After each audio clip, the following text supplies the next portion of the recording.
Hello students, আমি Nitish sir জ্ঞানজ্যোতি coaching সেন্টারের পক্ষ থেকে তোমাদের প্রত্যেককে জানাই আরো একবার স্বাগত।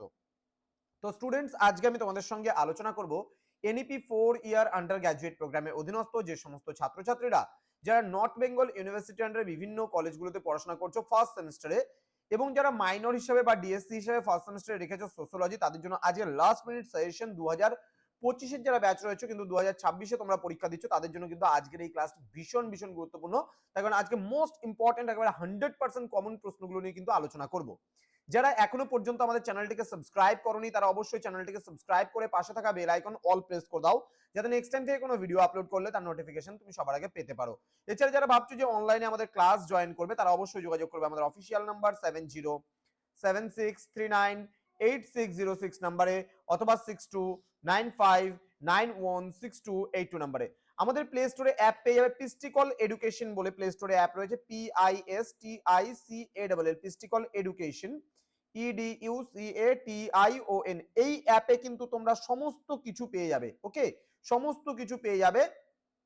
টোটাল কোর্স ফি যারা মেজর কোর্সের স্টুডেন্ট রয়েছে, যদি ম্যানুয়ালি আমাদের সঙ্গে যুক্ত হও তাহলে 1199 রুপিস পুরো মেজর কোর্সের স্টুডেন্টদের জন্য কোর্স ফি, এবং যারা মাল্টিডিসিপ্লিনারি কোর্সের স্টুডেন্ট রয়েছে তাদের জন্য 699 রুপিস পুরো সেমিস্টারের কোর্স ফি। তো 3 নম্বরের জন্য তোমরা ইন্ট্রোডাকশন টু সোসিওলজি অর্থাৎ সোসিওলজিতে কোন কোন বিষয়গুলো পড়বে এই নিয়ে প্রথমত আজকের এই ক্লাসটিতে আলোচনা হবে।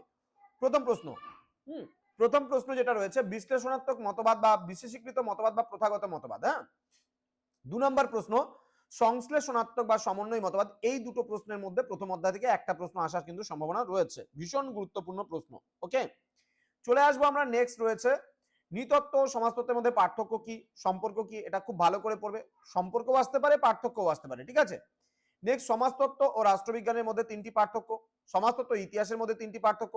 এটা কিন্তু এই 4টে প্রশ্নের মধ্যে একটা প্রশ্ন দ্বিতীয় অধ্যায় থেকে কিন্তু আসতেই পারে। নেক্সট চলে আসবো আমরা টিকা লেখো সামাজিক মর্যাদা। নেক্সট রয়েছে টিকা লেখো সামাজিক আদর্শ বা সামাজিক নীতিবোধ বা সামাজিক নিয়ম নীতি। নেক্সট টিকা লেখো সামাজিক মূল্যবোধ। নেক্সট রয়েছে টিকা লেখো সামাজিক ভূমিকা। নেক্সট টিকা লেখো প্রাথমিক গোষ্ঠী। নেক্সট টিকা লেখো গৌণ গোষ্ঠী। ওকে, নেক্সট রয়েছে আদিবাসী সমাজ। নেক্সট রয়েছে সামাজিক স্থিতি ও সামাজিক গতি। নেক্সট রয়েছে লোকাচার। নেক্সট রয়েছে লোকনীতি। নেক্সট রয়েছে কৃষি সমাজ। নেক্সট রয়েছে শিল্প সমাজ। নেক্সট রয়েছে ঐচ্ছিক ও অনৈচ্ছিক গোষ্ঠী। ওকে, তো এগুলো তোমাদের কিন্তু পড়তে হবে। নেক্সট অনুভূমিক গোষ্ঠী, উল্লম্বী গোষ্ঠী, বিধিবদ্ধ ও অবিধিবদ্ধ গোষ্ঠী, দেন গ্রামীণ জনসম্প্রদায়। নেক্সট টিকা লেখো পৌর ও নগর জনসম্প্রদায়। নেক্সট টিকা লেখো সামাজিক নিয়ন্ত্রণ। নেক্সট রয়েছে ইতিবাচক সামাজিক নিয়ন্ত্রণ। নেক্সট রয়েছে টিকা লেখো নেতিবাচক সামাজিক নিয়ন্ত্রণ। এই কয়েকটা প্রশ্ন কিন্তু ভীষণ ভালো করে তোমাদের পড়তে হবে। তো স্টুডেন্টস, তোমরা এখনো পর্যন্ত যারা আমাদের সঙ্গে যুক্ত হওনি কিংবা যুক্ত হবে মনে করছো, তারা অবশ্যই আমাদের অফিসিয়াল নাম্বারে যোগাযোগ করো, এবং আমাদের পিস্টিকল এডুকেশন অ্যাপের থেকেও কিন্তু তোমরা চাইলে কোর্সগুলোকে পারচেস করতে পারো। দেখা হচ্ছে তোমাদের সঙ্গে খুব তাড়াতাড়ি আরো একটা নতুন ক্লাস নিয়ে। তোমরা প্রত্যেকেই ভালো থেকো, সুস্থ থেকো। Thank you so much, thanks for watching after all, thank you.